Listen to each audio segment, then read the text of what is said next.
Welcome to a special behind-the-scenes look as the artists of Big Idea prepare the next exciting VeggieTales show, Larryboy and the Bad Apple. We had this idea about fighting temptation, and it just called for a superhero. I am that hero! We received unconfirmed reports that we may indeed be seeing the return of Larryboy. Little help?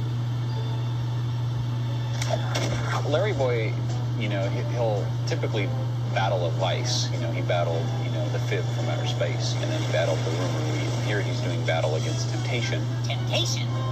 What's that? It's when you want to do something that you probably shouldn't do. Thank you, innocent bystander. The villain this time around is the Bad Apple. She's up to no good. Delicious. And she does wreak some havoc in Bumblebird. You are rotten to the core. Larryboy has to go on a quest to fight that villain, and finds out that he can't do it by himself. I need your help. The nugget of truth in this story is when you're tempted, how to get away from or out of that temptation. And obviously you can't do that with your own power. You have to use it with God's help and the friends and family He gave you. And it's something we can all relate to. I mean, temptation is something that we deal with daily, adults, kids. I'm stronger than temptation. I'm a superhero. Wow! Lots of our favorite veggie characters come back to make appearances. Madam Blueberry, as always, is Mayor Blueberry. Petunia is in this one. She plays the on-the-spot news reporter in the community. Okay, let's do some reporting. Each of the three main characters in the show have a certain weakness that our villain is trying to exploit. We see a little more of Bumblebird in this new episode. We wanted to make sure we gave our audiences what they're used to, plus a little bit more. I've got a big surprise for Bumblebird. A lot of action, a lot of fun stuff going on, and jokes all along the way. And Larry is just a great trooper. I mean, he does his own stunts, All part of being a superhero.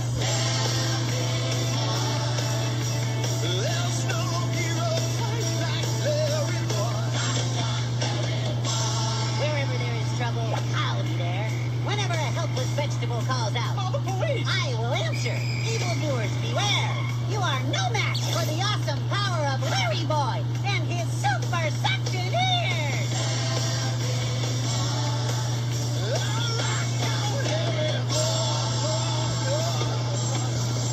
I am that hero!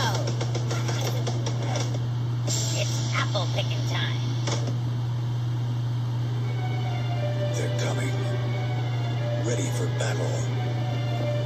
The strong, the mighty, the undefeated, excessively hairy Midianites. Who will be chosen to defend God's people from these invaders? A reluctant, tuba-playing warrior named Gideon. From the creators of King George and the Ducky, Dave and the Giant Pickle, and Josh and the Big Wall comes an all-new VeggieTales adventure based on a legendary story.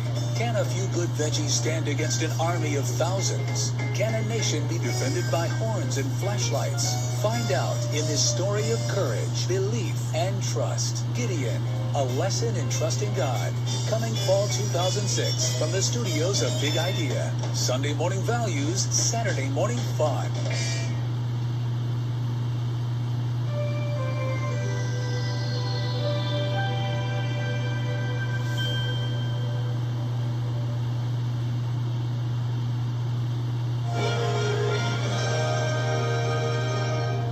The initial two Larryboys, Fib from Outer Space and Rumor Weed, they were both huge hits, and our fans loved those shows. And actually that led to a spin-off, which was Larryboy 2D series, which was very different from the 3D series. It had a completely different look. The scripts and story structures were very different. Part of the challenge was kind of going back, to what we had with Larryboy before. I wrote an original treatment. I woke up one morning with an idea for Larryboy, kind of a Samson story. The idea was good. We did some other things with the Samson story in development, so we put that aside for a time. But it didn't die inside of me, the desire for us to do a temptation story. And I really felt like that Larryboy was a good vehicle for us to do that with. This story is different from other Larryboy stories because the other two dealt with a specific vice. And this story being about temptation almost takes a step back. It's like everyone's tempted to do a number of different things. You can be tempted to do something that's just plain bad, like lying, or tempted to do something like watching television, which isn't bad by itself, but too much of it obviously is. Temptation is when we're drawn away and we're pulled aside from being who God intends for us to be. And that's what the core of this show is about. Don't worry, Alfred. I'm stronger than temptation. I'm a superhero. Ah! Larryboy, obviously, he thinks he can control his chocolate. He says, I'm a superhero, I can deal with it. But he gets the better of it. Like, he's not just eating the chocolate's eating him. Beautiful chocolate. I love white chocolate. I like dark chocolate. If you put like chocolate and French fries in front of me, I tend to go for the French fries. You know, so the Larry side of me would go for the chocolate. Ah! Time to go swimming! Ah! We needed to make sure that we represented temptation well, you know, kind of embodied the character of temptation, you know, with, you know, a character who was alluring and, you know, kind of was easily able to talk people into things. Finding the right voice for the bad apple was quite a search. He needed that nice bit of, you know, really a pleasing voice, but just a little bit of villainy in there too. What kind of character would symbolize temptation? An apple is not necessarily scriptural for temptation, but it does seem to evoke in people's minds, you know, temptation. Bad apple, you are rotten to the core! Go! Not just any apple, a bad apple. Knock, knock. Who's there? Just a pretty little apple with some time to spare. Larryboy, for all the fun it is to watch, was one of the most difficult shows I've been on. A lot of rewrites, re-storyboarding, re-editing, relighting. There's a lot of levels in it, and there's a lot of texture to it, and I think there's a lot that people can get out of it. And then we've got almost two climaxes in it that we need to deal with separately. There was one dealing with temptation. Oh no! I fall into a web of chocolate temptation! Alfred, I can't get out of this mess by myself. I need your help. And then the physical climax of getting rid of the villain. Is it hot out here? Or is it just me?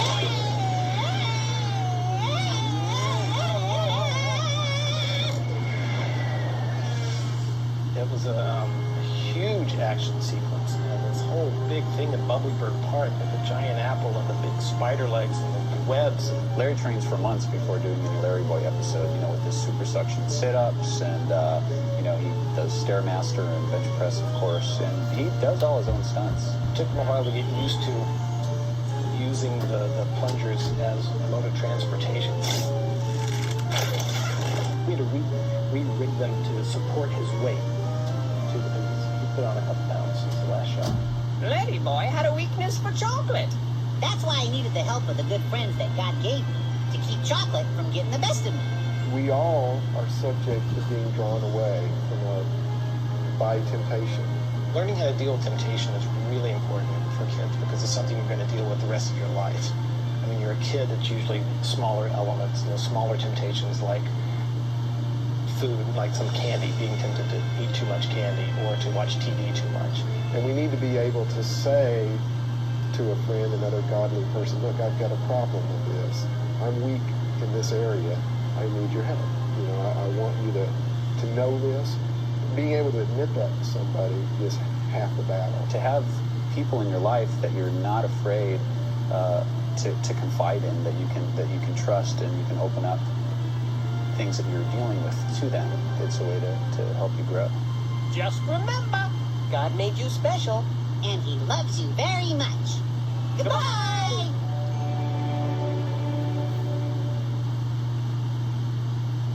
It's been so long since we've done a Larryboy that it was in old software and old technology, and so really to do Larryboy again is really like starting from scratch.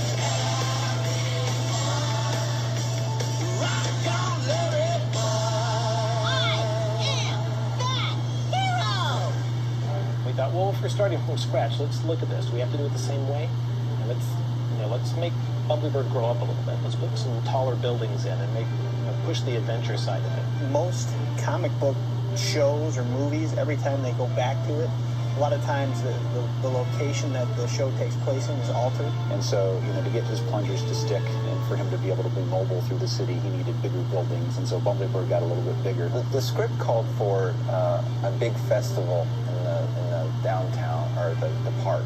I was influenced by a lot of small town, kind of that center point fountain or statue that you usually have in a park. The Larry Cave, Tim, the director, basically had this vision of this kind of circular cavern. So we had that blueprint, and then it was basically up to us to just flesh out all the computer gizmos and stuff in there. And we tried to think of a whole bunch of different things, that would actually make sense. The Larry Mobile we've redesigned a little bit. That's kind of gotten redesigned with every show. Kind of harkens back to the cartoon version we did. Top speed is around 200 miles an hour without the afterburner, so. At least 120, 150, something like that. If the United States didn't put a restriction on it, it would probably go light speed. I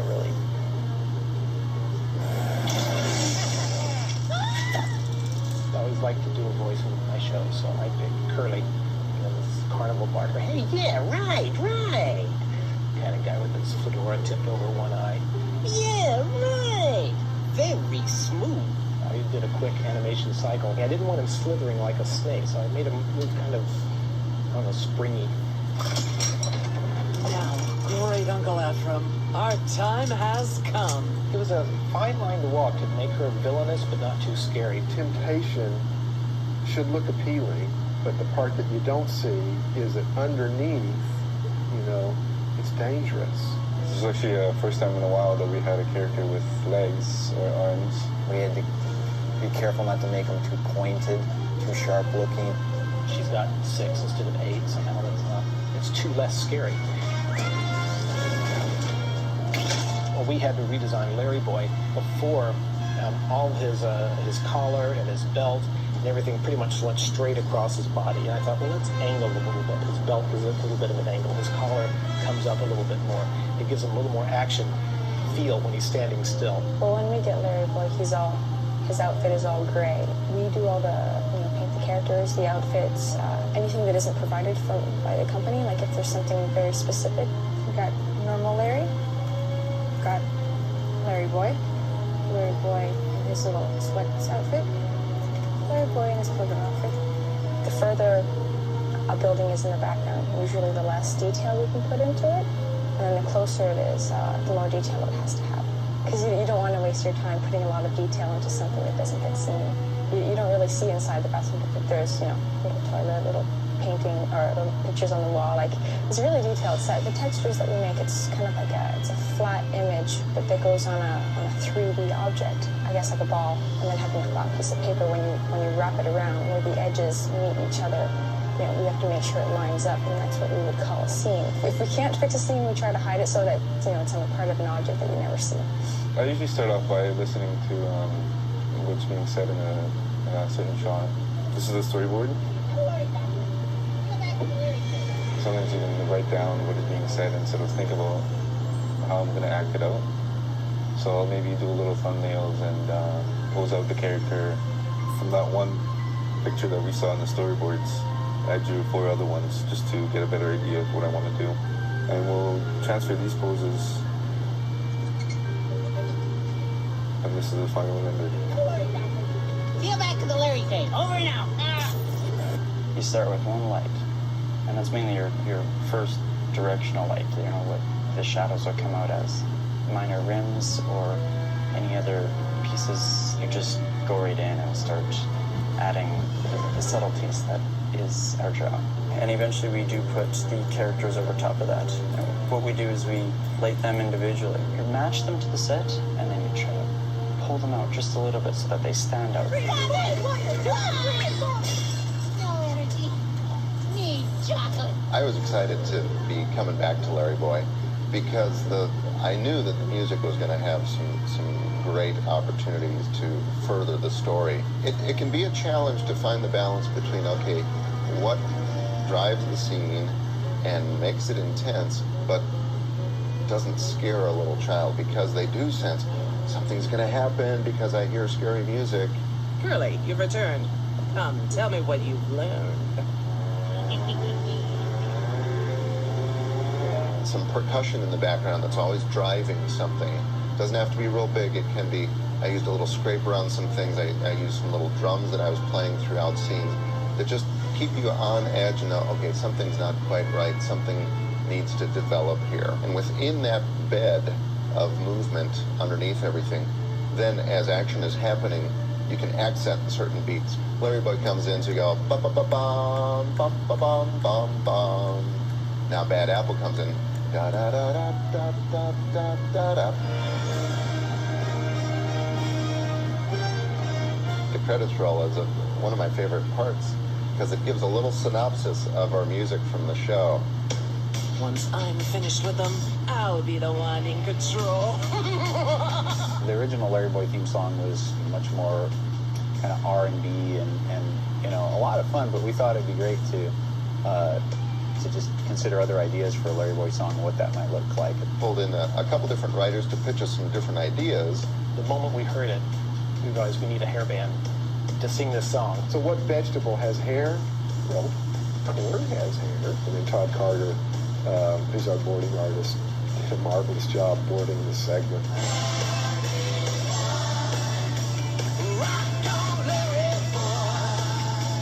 We brought him out of semi-retirement, dusted him off, polished him up, makes a grand reappearance. When we put that trailer out, we all sat in a room and watched it together, and we asked ourselves, I wonder what it's going to look like, you know? And then to go in the next room and go, okay, well, it's going to have to look something like this and something like this. It was like living up to our own expectations. That was pretty tricky. There was no shortage of ideas of things we could do, gadgets we could make for Larryboy, and vehicles, and I hope we're doing well soon. Yeah, I'm 25 or whatever, and I watch the stories and I'll still get into it, you know, and still laugh and whatever. I've always enjoyed Larryboy. Larryboy is a fun character to work with. I'd love to come back to Bumblebird as soon as possible. I've always enjoyed Larryboy, and I wanted to bring him back. It was fun to get the chance.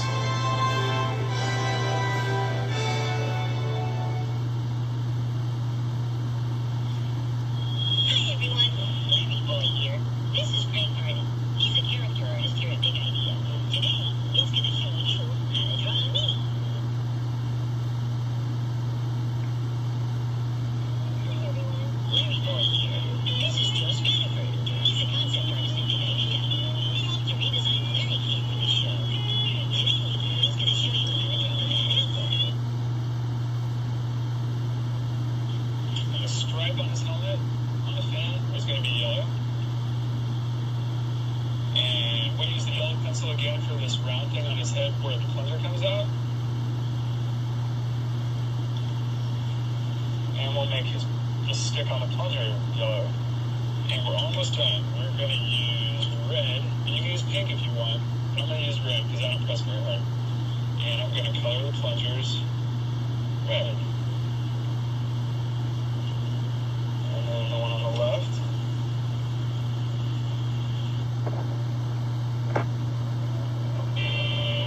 When you're all done with that, you got Larryboy totally colored in, and he's all done.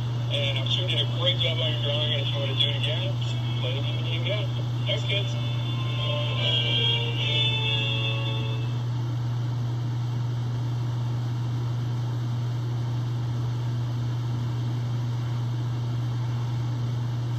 And then, as a last thing with this character, you might like to put some green behind her, just to make that red pop right out. Because she jumps out a little bit more in a green environment.